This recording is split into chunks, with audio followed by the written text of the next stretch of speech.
Hello, my name is Ari Waldman. I'm a person who stutters. Today is Tuesday, October 13, 2020, the 25th of the Jewish month of Tishre. My video daily Tanya on YouTube, day 11, daily study, daily Tanya-iggeret hakodesh, beginning of epistle 25. And most importantly, I'm a person who stutters. Okay. Epistle hakodesh, beginning of epistle 25. This letter comments on the discourse in Savat HaRivash, section 120, in the Kahad editions, in which the Baal Shem Tov explains that though all things emanate from God through his attributes of love and awe, these attributes can find themselves in a state of exile. The Baal Shem Tov goes on to say that in the same way, a worshiper who finds that his endeavors to concentrate on are being disturbed by someone speaking, should consider, why did God bring me here, where this talker is disturbing my prayers? After all, everything is providential. Indeed, it is, explains the Baal Shem Tov, this man's talk is a spark of the radiance of the Shekhinah that has descended, and now abides in his mouth, in order that the worshipper should exert himself so strenuously that he will be able to ignore the disturbance. The verb used in the above quoted version of the teaching is abides, yesharta. As the Alter Rebbe will soon explain, the proper term is vested, nachalav sha. Especially so, the text there goes on to say, if the person speaking is a heathen or a child, then the realization that the Shekhinah has, as it were, contracted itself to such a degree, should surely bring the worshiper to ever increasing fervor. It would seem that the opponents of Hasidism seized upon the statement of the Baal Shem Tov. They could not understand how one could possibly say that the Shekhinah abided or even was vested within a heathen. The Alter Rebbe explains this in the present letter, beginning with the teaching of the sages that whoever is in a rage resembles an idolater. A Jew, he explains, must know that everything comes from God. When someone strikes him or angers him, with words, he should remind himself that very moment, a glimmer of divine presence, which provides life to all creatures and to this individual as well, has vested itself within that person. The Alter Rebbe goes on to prove this from King David's response when Shimi ben Geira cursed him. King David said, for God told him, curse. Although we do not find it explicitly stated that God told Shimi to curse David. Still, since God's spirit animated Shimi at the moment that he cursed David, thus providing him with the strength to do so. David considered this as if God told him to curse. Indeed, as the Alter Rebbe goes on to explain, a glimmer or irradiation of the Shekhinah vests itself even in klipot. Throughout this discussion, the Alter Rebbe does not actually quote the Baal Shem Tov's teaching, nor the above objection to it. The reason for the latter omission may perhaps be understood in light of the fact that the Alter Rebbe was prepared Mesirut Nefesh, literally risking his life, not be sundered from any teaching or even the slightest gesture of the Baal Shem Tov, even if it would only appear to be so in the eyes of the beholder. It is thus reasonable to assume that here as well, the Alter Rebbe chose not to even mention an objection raised against the teaching of the Baal Shem Tov. He merely follows the concepts involved, and the objection falls away. A matter of course.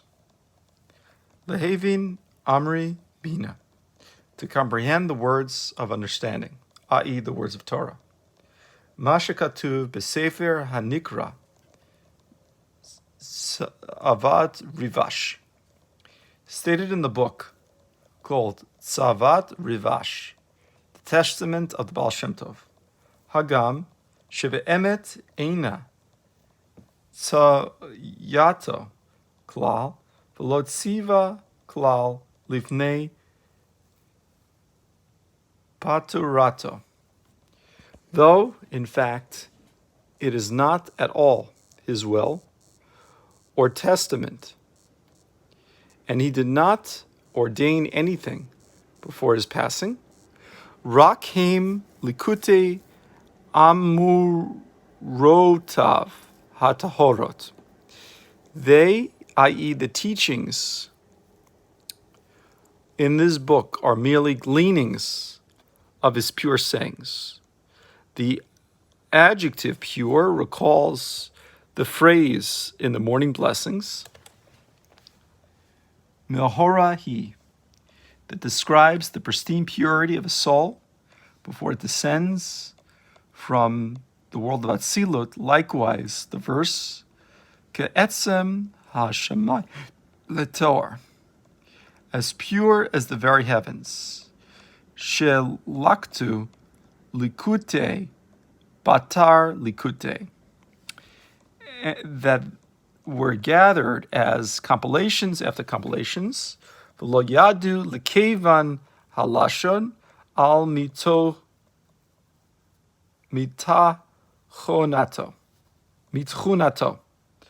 and the compilers did not know how to phrase his teachings exactly.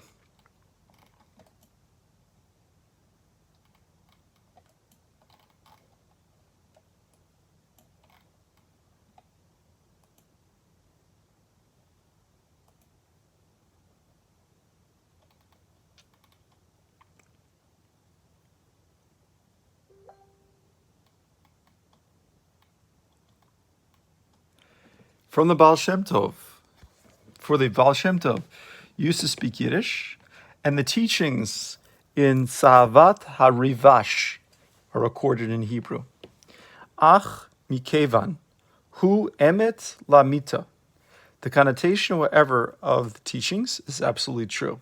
The Alter Rebbe now begins to explain the statement in Tzavat HaRivash, section 120. V'hu Bahakdim Mamar Razal Ko Hakoes Ki'ilu Oved Avodat Ko Chavim Mazalot. And this will be understood by first considering the teachings of our sages of blessed memory. Whoever is in a rage resembles an idolater. Vatam movein liodea bina.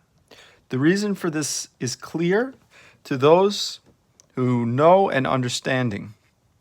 Lefi shivat kaso nistaka talakat mamono hamuna. Because at the time of his anger, faith in God and his individual divine presence has left him.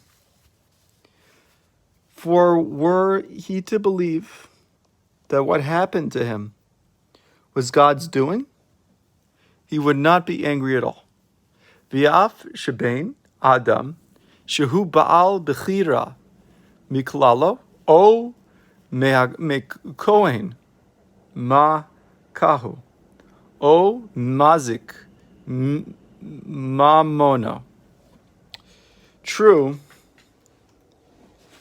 it is a person possessed of free choice that is cursing him, or striking him, or causing damage to his property.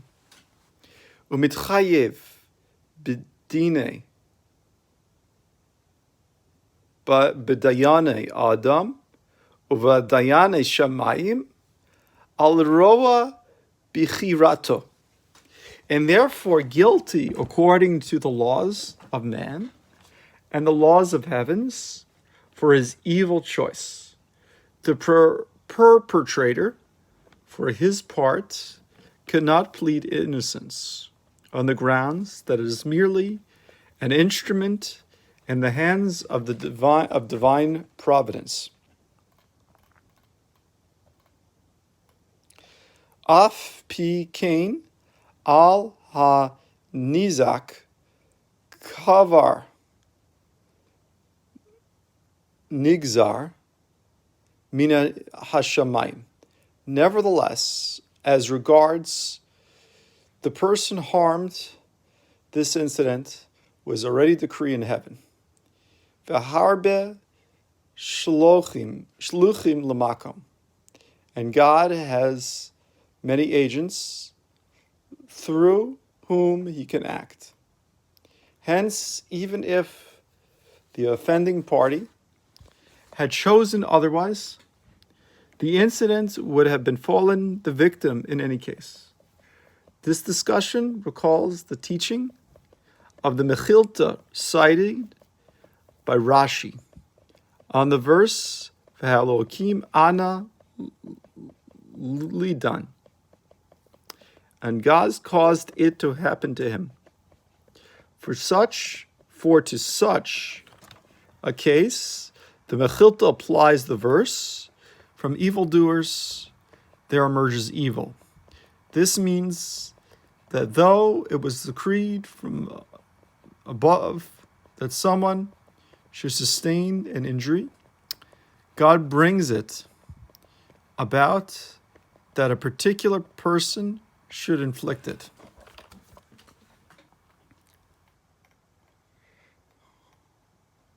That context, however, speaks of an unwitting injury.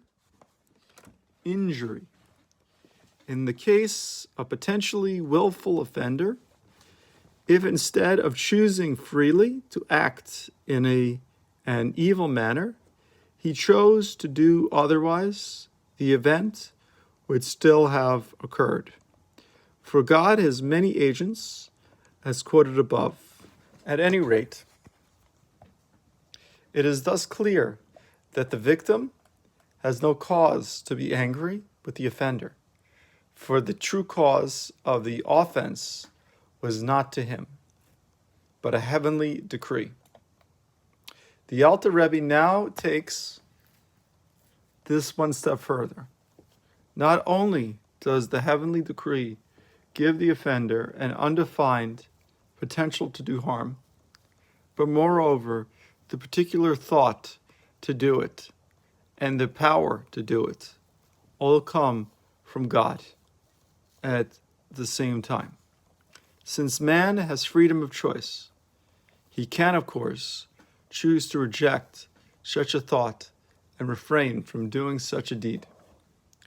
Anger remains unjustifiable, for the offended party is not angry, and the other party made an evil choice. What angers him is the damage done to him. His anger thus results from the lack of belief that the true cause for this mishap is not a particular individual's evil choice, but a heavenly decree, lo od. And not only this, that a heavenly decree gave permission in principle and made it possible that he suffers injury, ela afilu b'shah zu mamash samacho oz miklalo. But even at that very moment at which the offender strikes or curses him, mitlabish bo koach Hashem ruach piv yitbarech hamichayehu v'mikayemu. There is vested in him, in the offender, a force from God and the breath of his mouth, which animates and sustains him. Chmo shekatuv ki Hashem amar lo klal. As it is written, for God told him, curse. Veheichan amar lishmai. Now where did he say, so is Shimi? Where do we find it written that God told him to curse David? Ella shemachashava zo shenifla lishmai belibo umocho yerda me'et Hashem. But this thought that occurred in Shimi's heart and mind to curse David descended from God, who is thus responsible for such a thought entering Shimi's mind. Ruach piv hamechaya kol tzvaam. And the breath of his mouth, which animates all the hosts of heaven, hachaya rucho shel Shammai, b'shah shediber devarim elu leDavid, animated the spirit of Shimi at the time he spoke those words to David. Ki elu nistolek ruach piv yitbarech raga echad mirucho shel Shammai lo yachol ledaber mu'uma. For if the breath of God's mouth had departed from the spirit of Shimi, for a single moment he could not have spoken at all. Vizehu ki Hashem amar lo ba'et hachaya hahi mamash klal et David.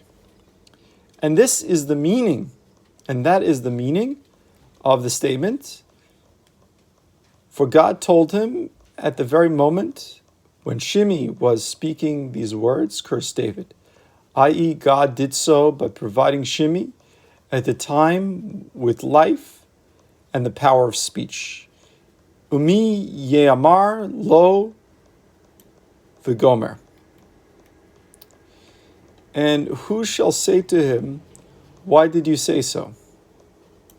In the table of glosses and emendations, luach he-raot v'tikunim, which is appended to standard editions of the Tanya, the Rebbe notes the words to him, love, seem to be unnecessary inasmuch as the above quoted verse simply states, without the additions, and who shall say, why did you do so? It had been suggested that the Rebbe notes that the words merely seem superfluous rather than stating outright that they are, because at this point, the Alter Rebbe is actually referring to another verse. For the word of the king rules, and who shall say to him, what are you doing? However, rather than adopt this labored assumption, the Alter Rebbe suddenly changes direction and interpolates one word from another verse. It appears more reasonable to say that the words to him are not intended as quotation. Rather, since some commentators hold the conclusion of our verse, and who shall say to him, refers to Shimi, the Alter Rebbe here makes it clear that in fact speaks of God, i.e., having first related that God told Shimi what to do. The verse ends by asking, who can possibly say to him, why did you do so? This is the end of my video Tanya YouTube session, day 11. Goodbye, have a great day, evening.